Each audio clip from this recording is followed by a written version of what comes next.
Hello viewers, welcome back to my channel Rithiyavi vibes in Canada.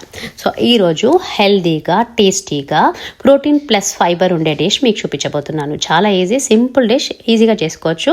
Students చేసుకోవచ్చు, busy folks కూడా చేసుకోవచ్చు. Anybody చాలా ఈజీగా అయిపోతుంది ఒకటే డిష్లో. ప్లస్ ప్రోటీన్ ఉంటుంది, ఫైబర్ ఉంటుంది. సో మనము ఏం యూజ్ చేసి చేయబోతున్నామంటే ఇంగ్రీడియంట్స్ మనము red bell pepper and yellow bell pepper తీసుకున్నాను, చికెన్ కీమా తీసుకున్నాను.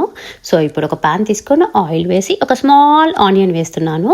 సో ఎందుకంటే బెల్ పెప్పర్స్ వేస్తే చాలా స్వీట్గా ఉంటుంది కర్రీ. సో అందుకోసం ఆనియన్స్ కూడా ఎక్కువ వేస్తే ఇంకా బాగోదు. సో ఆనియన్స్ యాడ్ చేశాను, కొంచెం పసుపు యాడ్ చేశాను. కర్రీ లీవ్స్ మీకు తెలుసు కదా, ప్రతి డిష్లో నేను యాడ్ చేస్తాను, అది కూడా వేసుకున్నాను. సో ఇది బాగా ఫ్రై అయ్యాక నెక్స్ట్ మనము జింజర్ గార్లిక్ పేస్ట్ కూడా యాడ్ చేయాలి. తర్వాత ఈ కట్ చేసి పెట్టుకున్న బెల్ పెప్పర్స్ 2 కలర్స్ తీసుకున్నా కదా నేను, ఆ 2 కలర్స్లో రెడ్ అండ్ ఎల్లో కూడా యాడ్ చేసి బాగా కలపాలి. సో ఇలా కలుపుతూ అది మగ్గే వరకు వెయిట్ చేయాలి. దీనికి కొంచెం సాల్ట్ కూడా యాడ్ చేయడం మర్చిపోకుండా.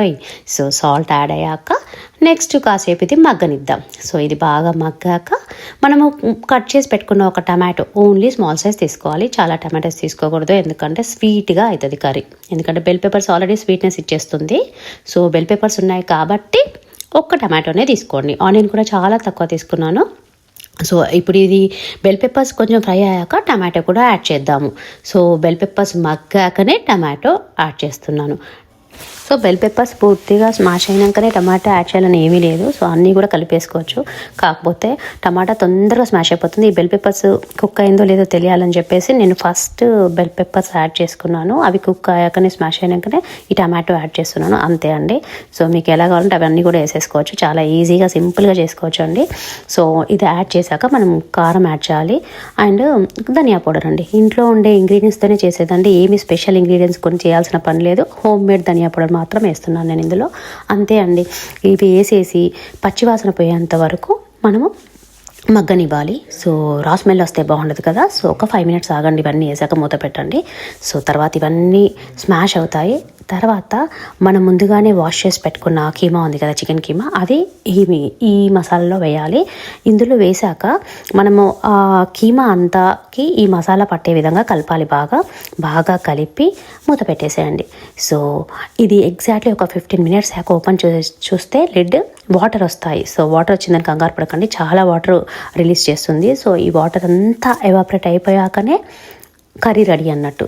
సో వాటర్ అంతా ఎవాపరేట్ అయ్యేంత వరకు మనం ఇది కుక్ చేయాల్సిందే. రెసిపీ చాలా ఈజీ, కానీ టైం మాత్రం 30 to 45 మినిట్స్ కంపల్సరీగా పడుతుంది. క్వాంటిటీ నాది 1 kg ఉంది కాబట్టి టైం పట్టింది. మేబీ మీరు కొంచెం క్వాంటిటీ అయితే త్వరగానే అయిపోతుండొచ్చు. సో ఈ మసాలా అంతా పట్టించాక మనం మూత పెట్టాం కదా, సో వాటర్ అంతా బాగా వస్తుంటుంది. సో 30 to 40 మినిట్స్ వరకు వాటర్ అంతా ఎవాపరేట్ అయ్యాక మీరు ఆయిల్ సపరేట్ అయ్యేంత వరకు కుక్ చేయాలి. అది అనమాట మెయిన్ గోల్. సో 1 డిష్లో ప్రోటీన్ ఉంది, ఫైబర్ ఉంది. సో ఈజీ కదా, కుక్ చేయడం కూడా చాలా ఈజీ కదా. సో మీరు కూడా ట్రై చేశారనుకుంటాను. మీకు నచ్చితే లైక్ చేయండి, కామెంట్ చేయండి, సబ్స్క్రైబ్ కూడా చేయండి, షేర్ కూడా చేయండి. సో ఈ డిష్ మోస్ట్లీ రోటీతో బాగుంటుందండి. డ్రైగా ఉంటుంది కదా, ఈ డ్రై అయ్యేదాకా వెయిట్ చేస్తాం కాబట్టి రోటీతో చాలా టేస్టీగా ఉంటుంది. ఒకవేళ మీరు రైస్తో తినాలి అనుకుంటే, రసం కానీ సాంబార్ కానీ ఉంటే ఇది సైడ్కి అంచుకోవడానికి బాగుంటుంది. సో ట్రై చేయండి.